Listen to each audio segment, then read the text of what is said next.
binalaire. Non au franc CFA. Éco binalaire. Non au franc CFA. Éco binalaire. Ouais. Non au franc CFA. Non. Éco binalaire. Non au franc CFA. Éco binalaire. Non au franc CFA. Éco binalaire. Non au franc CFA. Éco binalaire. Non au franc CFA. CFA bi dafa doy. Éco binalaire. CFA bi dafa doy. Éco binalaire. CFA bi dafa doy. Éco binalaire. CFA bi dafa doy. Éco binalaire. CFA bi dafa doy. Éco binalaire. CFA bi dafa doy. Éco binalaire. CFA bi dafa doy. Mon frère, lii du xaalis. Lii du xaalis. Lii du xaalis. Boo demee France duñ la nangu wecce. Boo demee France duñ la nangu wecce bi duñ ko nangu retiré. Lii du xaalis. Lii du xaalis. Lii du xaalis. Non franc CFA. Non franc CFA. Non franc CFA. Non franc CFA. Non franc CFA. Non franc CFA. Non franc CFA. maam même suñu yaay du ñu nangu loolu Afrique pare na pour teg bakkanam pour dégager France Afrique du ñu nangu lii amul jël luñ ciy bañ yéen nga war a taal mi ngi nii. président Macky Sall mbuumu jaam gi dagg na bul ko takkaat man Ibrahima Gueye maa la ko wax Macky Sall mbuumu jaam gi dagg na tey bul ko takkaat ñun bëgguñu franc CFA Macky Sall génn ñu ci franc CFA bi bu ñu takkaat mbuumu jaam gi Macky Sall mbuumu jaam gi dagg na yaa Alassane Ouattara bu leen delloo Afrique ci ay esclavage doy na sëkk Macky Sall franc CFA doy na sëkk. tey li waraloon suñu marche bi mooy dañoo wàcc ci terrain bi gis na depuis des mois suñu président dañoo concerté wu pour créer benn monnaie bu ñu naan ECO. le peuple africain ñi nga xam ne mooy jeune bi dafa nekkoon benn soulagement ci ñun parce que depuis un bon temps ñoo ngi lutter contre ce qu'on appelle le franc CFA ñëpp xam ne le franc CFA monnaie bi nga xam ne daf ñu doon note concrètement la ñu continuer di xeex ba tey suñu dirigeants yi jël décision dégg jeunesse bi ne léegi on va créer l'ECO en 2020 maintenant sur l'ECO benn information lañ amagum ci ECO te information bi ñu am information bi nga xam ne jot nañ ko am ci ECO mooy président Côte d'Ivoire le plus grand collabo de l'histoire moo génn joxe benn information ne maanaam ECO bi nga xam ne moom la ñu créé en 2020 copie franc CFA la maanaam franc CFA la ñu jël yokku pays yi parce que zone CEDEAO 8 pays ñoo ko fi doon utiliser yokku pays yi pour continuer ce système. tey jii ngeen adopté ECO suñu dégg ci seen i kàddu tey est-ce que mën nañoo am yaakaar ni tey jii bu ñu ko mënee ko duggee mën nañoo génne lépp li nga xam ne moom moo dépendance monétaire ba nga xam ne duñu am suñu indépendance bi nga xam ne moom la ñu yàgg réclamé fi suñu. oui parce que ñun c'est ce que nous exigeons tey benn nation mënul développer si kaw nga dépendre sa monnaie à l'extérieur on est des états yi nga xam dañoo nekk comme le dit le colonisateur en voie de développement suñu nekkee en voie de développement dañoo toll benn moment bi nga xam ni les responsabilités ce sont ces états ñoo koy jël créer notre monnaie parce que la monnaie c'est un truc qu'on fabrique à partir de rien. waaw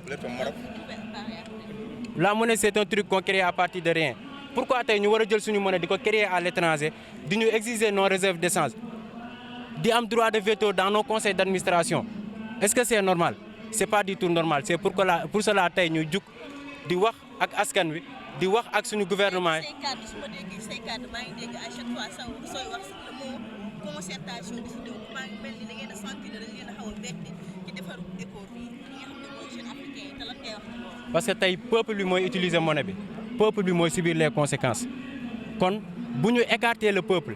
ñoom ñi nga xam ne yàgg nañ signer des accords secrets yi nga xam ne ñun duñ ko yëg yàgg nañ signer des trucs yi nga xam ne ñun duñ ko yëg yàgg nañ dem c'est-à-dire y en a ce qu'on appelle des lesbotes de la France je m'excuse du terme ñooñuy gouverner ñooñu tey bu ñu leen bàyyee ñu dem jël décision sur notre monnaie alors que le colonisateur bi nga xam ne moom moo fi yàgg a nekk gis intérêt fii Afrique du nangu bàyyi africains yi di créer seen monnaie en toute indépendance et en dehors de toute pression. tey jii ñu gisoon fii ay jëmmi jamono ay pays yoo xamante ne fépp woon nañ am seen propre monnaie ñu si mel ni ay Guinée ay Congo seen développement xaw a des tey jii est-ce que jàpp ngeen ne mën nañoo tëb rek nag li nga xamante ne bii moom moo ñu lié woon ak France il faut ngeen jël les bons exemples.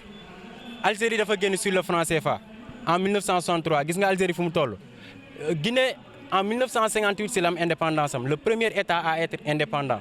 Il faut que ñu jël les bons exemples ba mu amee indépendance ñëpp xam nañ ne le général de Gaulle ce qu'il voulait faire mooy montrer l'exemple que am indépendance du lu baax montrer l'exemple que ni Guinée mii bu développé yeneen pays dinañ dem vers le développement parce que dañuy dagg seen cordon à partir de Guinée.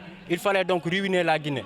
Guinée li ko dal kenn du si génnee les mains des Français les actions des faux billets ñëpp gis nañ ko ba ñuy dem nu anam bu ñu demee Français yi ba ñuy retirer seen troupe nañ demee ñëpp gis nañ ko. kon tey Guinée li nga xam ne moo ko dal mooy dafa njëkk a génn le colonisateur était très intelligent il faut qu'on l'accepte quand même. Le colonisateur est très intelligent de telle sorte que du accepter que Guinée am indépendance am développer le pays. kon yeneen pays dañuy jël ci Guinée exemple pour mën a développer le pays c'est ce qu'il était contre. Ardo Gningue, coordinateur du mouvement des Gilets Rouges. Vraiment nous sommes là pour contribuer à la manifestation de MPR Sénégal qui manifeste pour la transparence pour le processus dans la création de l'éco. Nous sommes là pour contribuer à leur manifestation. Donc, vous avez encore parlé de concertation pour réclamer une transparence. Donc, si je comprends bien, aujourd'hui, vous vous sentez marginalisé, délaissé par rapport à l'adoption de cette monnaie.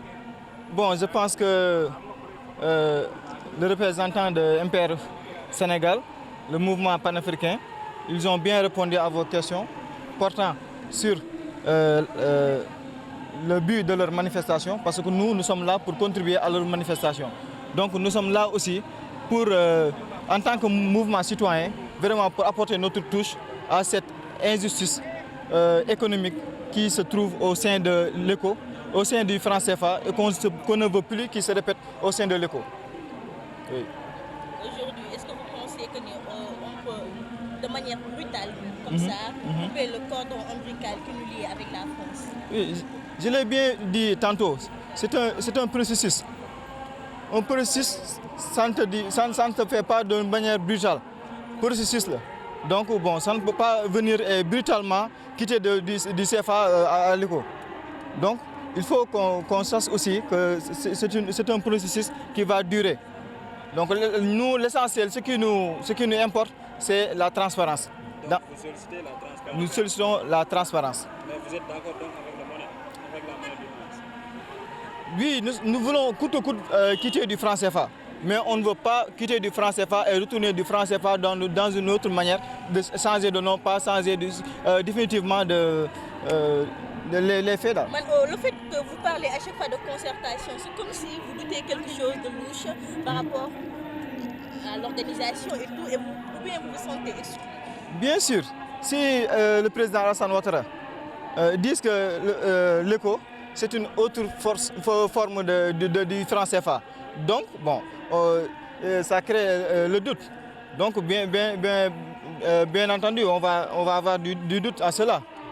Donc, si le président Macky Sall ne peut pas nous éclaircir ici au Sénégal sur cette affaire, il y a problème. Donc, nous, on veut le changement du franc CFA. On veut notre indépendance monétaire. C'est ça notre combat. Donc vous avez peur, à ce que je comprenne, que l'éco soit une copie masquée du franc CFA? Bien sûr. Nous avons peur, oui, vous avez compris, vous avez parfaitement compris. Nous avons peur que l'éco soit une autre forme, une monnaie masquée du franc CFA. Maintenant, aujourd'hui, vous avez venu pour soutenir ce mouvement? Oui, bien sûr. Nous, les Gilets Rouges, nous sommes nés dans le contexte de la transparence dans la gestion de nos ressources naturelles. Donc, on ne peut pas parler de nos ressources naturelles sans la monnaie. Parce que c'est la monnaie qui assure nos ressources naturelles. Si on a notre propre monnaie, Là, on peut bien entendu penser que si les ressources naturelles nous reviennent, on sera vraiment indépendant de nos ressources, de nos propres ressources. Mais si on n'a pas la mainmise de notre monnaie, là, si on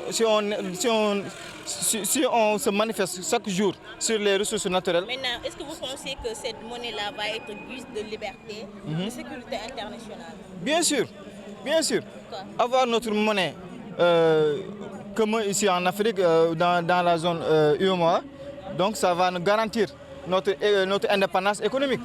Pourtant, il y a des pays aujourd'hui qui ont adopté leur propre monnaie. Pourtant, ils se sont plus enfouis dans le trou de la pauvreté. Bon, espérons que cette nouvelle monnaie va nous apporter plus de crédit par rapport au franc CFA. Des millions de personnes ont vu le message sur Facebook, jot nañ ko seen WhatsApp, mais bougé wuñu pour ñëw fii. Donc ñii ñëwti ñu sont les personnes conscientes. Man, ce que j'ai l'habitude de dire, moi, en matière de conscience, intelligence et qualité, ce n'est jamais une question de nombre. C'est toujours une question de petit nombre, pas de grand nombre, d'accord?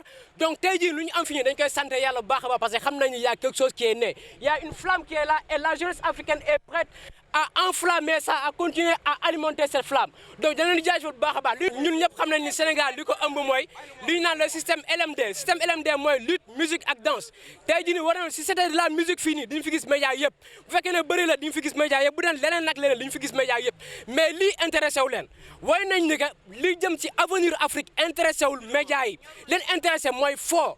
Kaf ak ree alors que tey jii nii fi ñu nekk Sénégal fu mu toll ak Afrique fu mu toll on n'a plus besoin de ça lu ñu soxla mooy une jeunesse consciente boo xam ne c'est une jeunesse qui est consciente des gens yi nga xam ne enjeux yi ñoo ñu gete tey jii cette jeunesse là qui est ici.